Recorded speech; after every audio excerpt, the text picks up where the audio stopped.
तो ये निर्णय आम आदमी पार्टी ने नहीं लिया, ये निर्णय उत्तराखंड के लोगों ने लिया है कि अजय कोटियाल साहब को आम आदमी पार्टी का सीएम कैंडिडेट बनाया जाए। अजय कोटियाल साहब वो शख्स हैं जिन्होंने देश की सेवा की, अपनी जान की बाजी लगा के आतंकवादियों का सामना किया, अपनी जान की बाजी लगा के इन्होंने पाकिस्तान का सामना किया, इन्होंने देश के दुश्मनों का सामना किया। आज भी 2 गोलियां शरीर के अंदर हैं, उन 2 गोलियों को ये साथ लेके घूमते हैं। जब उत्तराखंड के वो चंद नेता उत्तराखंड को लूट रहे थे, देवभूमि को लूट रहे थे, तब ये शख्स बॉर्डर के ऊपर हमारे देश की सुरक्षा में लगा हुआ था।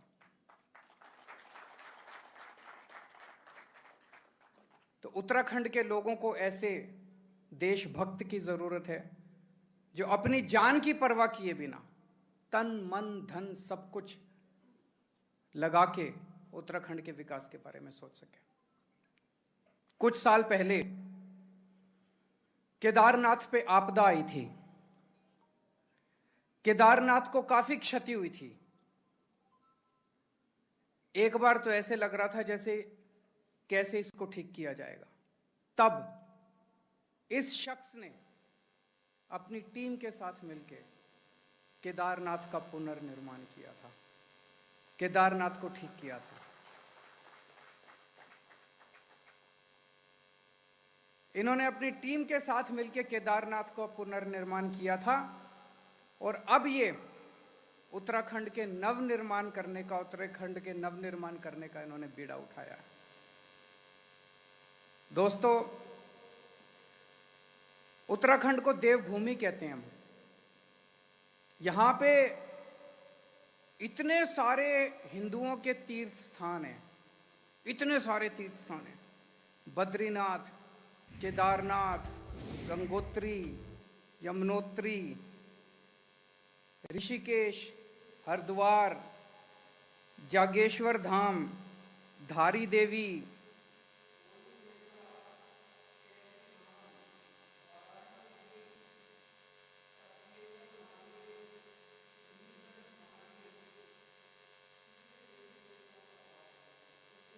धागे। पूरी दुनिया भर से हिंदू यहां पे बड़ी श्रद्धा के साथ देवी देवताओं के दर्शन करने आते हैं, पूजा अर्चना करने आते हैं। कर्नल अजय कोटियाल को जो इन्होंने केदारनाथ में काम किया, उसकी वजह से इन्हें भोले का फौजी भी कहते हैं। लोग प्यार से इन्हें भोले का फौजी भी कहते हैं। तो इनके साथ मिलके उत्तराखंड के लोग उत्तराखंड को पूरी दुनिया के हिंदुओं के लिए आध्यात्मिक राजधानी बनाएंगे। उत्तराखंड को पूरी दुनिया के हिंदुओं के लिए स्पिरिचुअल कैपिटल फॉर हिंदूज। पूरी दुनिया के हिंदुओं के लिए उत्तराखंड को हम आध्यात्मिक राजधानी बनाएंगे। आज भी बहुत हिंदू आते हैं, लेकिन अगर प्रॉपर व्यवस्था की जाए तो मैं समझता हूं कि इससे कम से कम 10 गुना ज्यादा पूरी दुनिया से लोग आएंगे यहां पे दर्शन करने के लिए, तीर्थ स्थानों के दर्शन करने के लिए।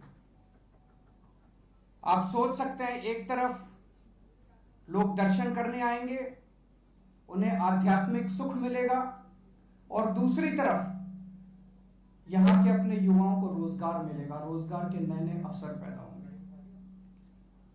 तो एक तरफ तो दिल्ली देश की प्रशासनिक राजधानी होगी और दूसरी तरफ उत्तराखंड दुनिया की हिंदुओं की आध्यात्मिक राजधानी होगी। अजय कोटियाल साहब वो शख्स हैं जिन्होंने फ्री में यहां पे बच्चों की ट्रेनिंग कराई, युवाओं की ट्रेनिंग कराई, और 10,000 से ज्यादा बच्चों को फौज में भर्ती करा चुके हैं। मुझे नहीं पता आप में से कितने लोग जानते हैं। आज उत्तराखंड का हमारा युवा सबसे ज्यादा समस्या हमारे युवाओं के सामने उत्तराखंड में क्या है? बेरोजगारी की समस्या है, पलायन की समस्या है, छोड़ छोड़ के अपना घर उनको दूसरे राज्यों में जाना पड़ता है। ये वो शख्स है जिसको रोजगार देना आता है, ये वो शख्स है जिसको युवाओं को ट्रेन करना आता है, ये वो शख्स है जो युवाओं के सपने और उनकी जरूरतें पूरी कर सकता है। इनके साथ मिलके हम प्लान तैयार कर रहे हैं, कोटियाल साहब के साथ मिलके हम लोग प्लान तैयार कर रहे हैं कि किस तरह से अपने उत्तराखंड के युवाओं को रोजगार दिया जा सकता है। इन्होंने 10,000 से ज्यादा युवाओं को रोजगार दिया है, इनको रोजगार दिलवाना आता है। तो मैं समझता हूं कि इनके हाथों में अगर जिम्मेदारी दी जाती है तो उत्तराखंड का भविष्य न केवल सुरक्षित होगा बल्कि सुनहरा होगा। तो मैं कोटियाल साहब को बहुत बहुत शुभकामनाएं देता हूं और उत्तराखंड के लोगों को बधाई देता हूं कि एक ऐसी शख्सियत को अब उत्तराखंड संभालने का मुझे पूरी उम्मीद है कि उत्तराखंड के लोग उन्हें मौका देंगे। बहुत बहुत शुक्रिया।